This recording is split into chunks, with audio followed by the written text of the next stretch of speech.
Dharmendra educational group में आप सभी का स्वागत है। आज इस वीडियो में हम लोग कैलेंडर का पार्ट 3 देखेंगे। यहाँ पर कुछ प्रश्नों को हल करने के लिए हम लोग कोड का प्रयोग नहीं करेंगे। बहुत सारे वीडियोस में कोड का प्रयोग किया जाता है, कोड रटने की बात कही जाती है। यहाँ पर हम लोगों को कोई कोड नहीं याद करना है, बस कुछ कॉन्सेप्ट हैं, उसी कॉन्सेप्ट को समझना है और उसके बाद में आसानी से डेज निकाल देना है, कौन सा दिन होगा निकालना है। तो आइए हम लोग देखते हैं कुछ कॉन्सेप्ट। 100 वर्ष में विषम दिनों की संख्या 5 होती है। अगर 100 वर्ष की बात की जाए तो 100 वर्ष में हमेशा कितने विषम दिन होते हैं? 5 विषम दिन होते हैं। 200 वर्ष में विषम दिनों की संख्या 3 होती है। 300 वर्ष में विषम दिनों की संख्या 1 होती है और 400 वर्ष में विषम दिनों की संख्या 0 होती है। तो 100 से 400 वर्ष तक देखें तो 100 में 5, फिर 3, फिर 1 और 0 आया। इसी तरीके से 400 के अगर हम लोग 500 बढ़ेंगे तो 500 का फिर 5 होगा, 600 का फिर 3 होगा, 700 का फिर 1 होगा और 800 का फिर क्या हो जाएगा? 0 हो जाएगा। हम लोग यहाँ पर देख रहे हैं 800 वर्ष में विषम दिनों की संख्या कितने? 0 है। ठीक इसी प्रकार से 1600 वर्ष में भी विषम दिनों की संख्या 0 होती है। इसका मतलब ये हुआ कि 1700 इसके बाद आएगा तो 1700 का होगा 5, 1800 का 3 होगा और 1900 का 1 होगा, 2000 का फिर क्या हो जाएगा? 0 हो जाएगा। तो इस तरीके से कुछ भी दिया गया हो, प्रत्येक चौथे वर्ष जो है वो विषम दिनों की संख्या क्या होती है? 0 होती है। तो 53-10 का क्रम चलता है। किसका क्रम चलता है? 53-10 का क्रम चलता है। जैसे मान लीजिए ये 2000 के बाद अगर बात करेंगे तो ये 2100 का हो जाएगा, ये 2200 का हो जाएगा, ये 2300 का जाएगा, फिर ये किसका हो जाएगा? 2400 का। बस बहुत ही आसान कॉन्सेप्ट है, इसको बहुत ही आसानी से याद रखना है हम लोगों को। जो 4 से कट जाए, जैसे यहाँ पर 200 देखिए 4 से कट जाएगा 400, तो इसमें भी 0 हो गया। ऐसा शताब्दी वर्ष जो लीप वर्ष होगा उसमें विषम दिनों की संख्या हमेशा क्या होती है? 0 होती है। ऐसा शताब्दी वर्ष जो लीप वर्ष होगा उसमें विषम दिनों की संख्या क्या होती है? हमेशा 0 होती है। बस उसी आधार पर हम लोग निकाल लेंगे। यही 53-10 का क्रम हम लोगों को याद रखना है केवल कि इसका क्रम क्या चलता रहता है? 53-10 चलता रहता है। इसी पर आइए हम लोग इसी कॉन्सेप्ट पर कुछ प्रश्नों को देखेंगे। प्रश्न नंबर 1 दिया गया है, 15 अगस्त 1947 को कौन सा दिन होगा? मतलब 15 अगस्त 1947 को कौन सा दिन रहा होगा, इसके बारे में हम लोगों को देखना है कि 15 अगस्त 1947 को कौन सा दिन होगा, कौन सा दिन रहा होगा। तो इसमें हम लोग क्या करेंगे?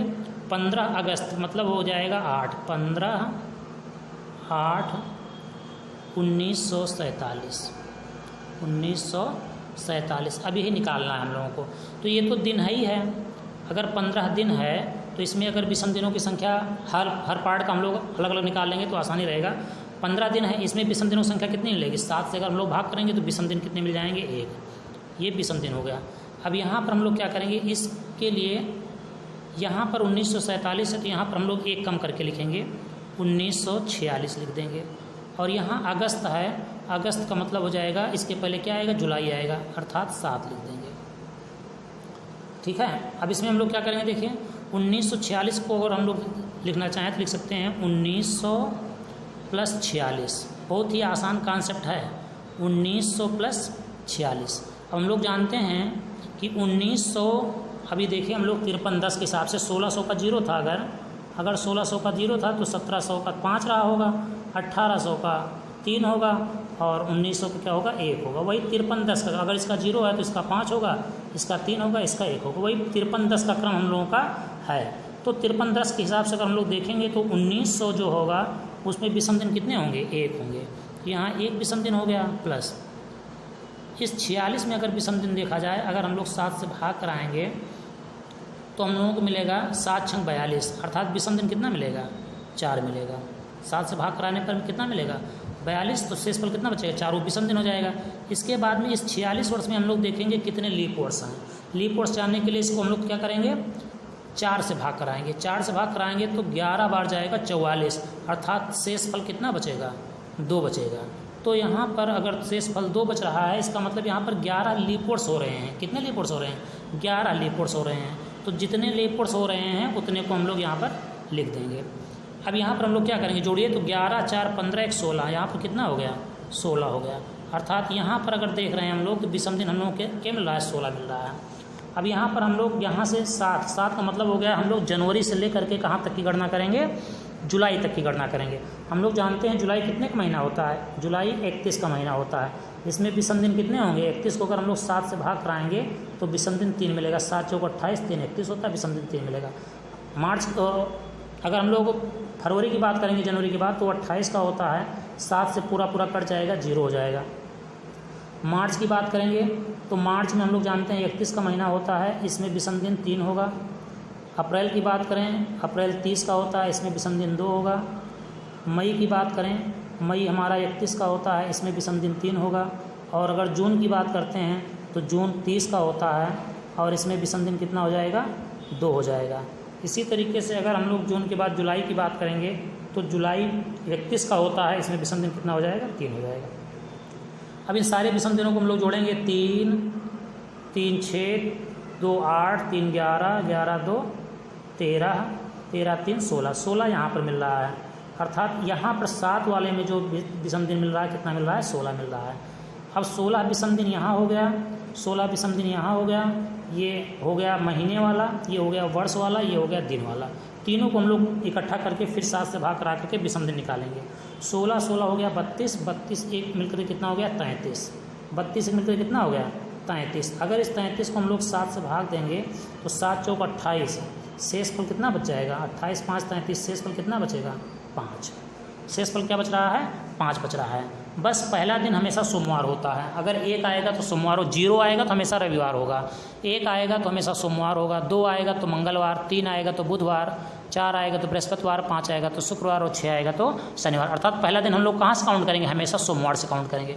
तो यहाँ पर विषम दिन 5 मिल रहा है, सोमवार से काउंट करेंगे पहला दिन, तो सोमवार, मंगलवार, बुधवार, बृहस्पतिवार, शुक्रवार। अर्थात 15 अगस्त 1947 को कौन सा दिन था? शुक्रवार था। 15 अगस्त 1947 को कौन सा दिन था? शुक्रवार था। तो इसी कॉन्सेप्ट पर हम लोग अगला प्रश्न देखेंगे। अगले प्रश्न में दिया गया है 17 अप्रैल 1981 को कौन सा दिन होगा? कौन सा दिन रहा होगा? 17 अप्रैल 1981 को हम लोग देखना है कि कौन सा दिन रहा होगा। तो 17 अप्रैल 1981 का मतलब हो गया 17/4/1981। अब यहाँ पर 17 को अगर हम लोग 7 से भाग देंगे तो 7 दूनी 14, 14 3 17 होता है, विषम दिन यहाँ पर 3 मिलेगा हम लोगों को। इसके बाद में यहाँ पर हम लोग क्या करते हैं, 1981 लिखा हुआ तो एक कम करेंगे 1980, यहाँ एक कम करेंगे 3। 1980 को अगर हम लोग 1900 + 80 लिखें तो यहाँ पर 1900 का हम लोग जानते हैं 1 होता है।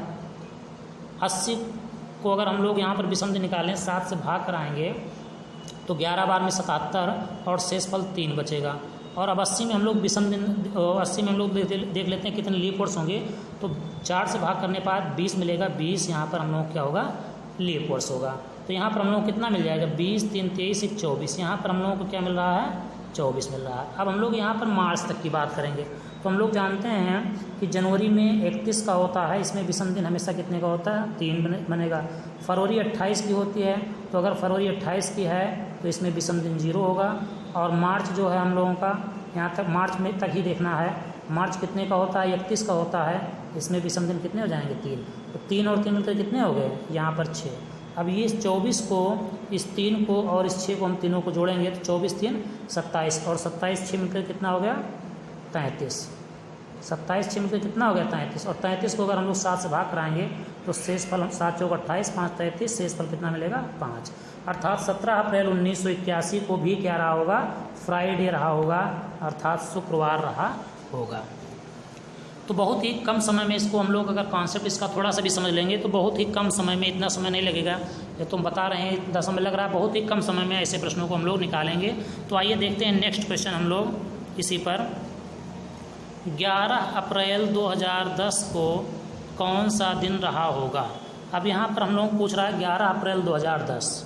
11 अप्रैल का मतलब 4 2010। तो यहाँ पर अगर 11 में विषम दिन, चाहे इसे इसको ऐसे ही रहने देते हैं, बाद में देखते हैं, विषम दिन निकाल लेते हैं जोड़ करके। 2010 का मतलब हो गया 2009 और 4 का मतलब हो गया 3।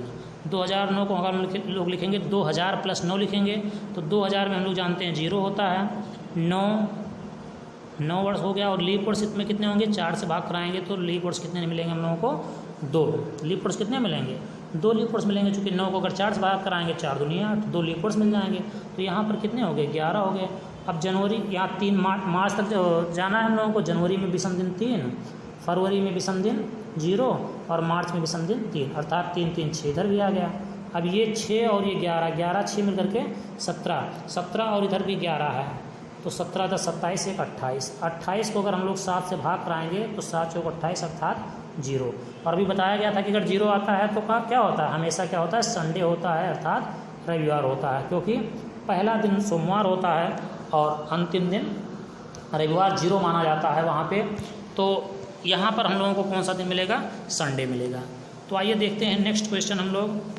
वहाँ पे दिया गया है 26 जनवरी 1950 को कौन सा दिन था। 26 जनवरी 1950 को कौन सा दिन था। तो यहाँ पर 26 जनवरी 1950 की अगर हम लोग बात करते हैं, इसका मतलब हो गया 26/1/1950। तो यहाँ पर तो 26 ही है, इसको थोड़ा सा छोटा करने के लिए 7 से हम लोग भाग करा देंगे, तो 7 3 21, तो यहाँ पर विषम दिन कितना मिल जाएगा, 5 मिल जाएगा। अब यहाँ पर हम लोग क्या करते हैं, 1 कम कर देते हैं। 1950 में 1 कम करेंगे तो 1949 हो जाएगा, और 1 में कम करेंगे तो 0 आ जाएगा। तो यहाँ पर हमको कुछ निकालने की ज़रूरत नहीं है। अब 1949 में अगर देखेंगे तो 1900 + 49 लिखेंगे। 1900 का 1 होता है, 49 इसी तरीके से हम लोग लिख देंगे, प्लस इसमें हम लोग देखेंगे कितने विषम दिन हैं। तो 49 को अगर हम लोग 4 से भाग, कितने लीप वर्ष हैं, 4 से भाग कराएंगे तो हम लोगों को मिलेगा 4 एकम 4, 4 दूनी 8, 12। शेष फल 1 बचेगा, लेकिन यहाँ पर लीप वर्ष कितने हो जाएंगे, 12 लीप वर्ष हो जाएंगे। अब इसको जोड़ दीजिए, 12 1 13 हो गया। 13 और 49 अगर हम लोग जोड़ेंगे, 13 और 49 तो 9 3 12, 5 और 1 6 62 आ जाएगा। कितना आ जाएगा, 62। अगर 62 को हम लोग यहाँ से 7 से भाग कर दें, यहाँ पर 0 है तो कोई मतलब नहीं है, इसको दोनों को जोड़ लेते हैं। 0 जोड़ने से कोई फ़र्क नहीं पड़ेगा। 62 और 5 हम लोग जोड़ेंगे तो हम लोग मिल जाएगा 67, और इसको 7 से अगर हम लोग भाग करेंगे तो हम लोग जानते हैं 7 9 63 होता है। 63 के बाद कितना शेष बचेगा, 4 शेष बचेगा।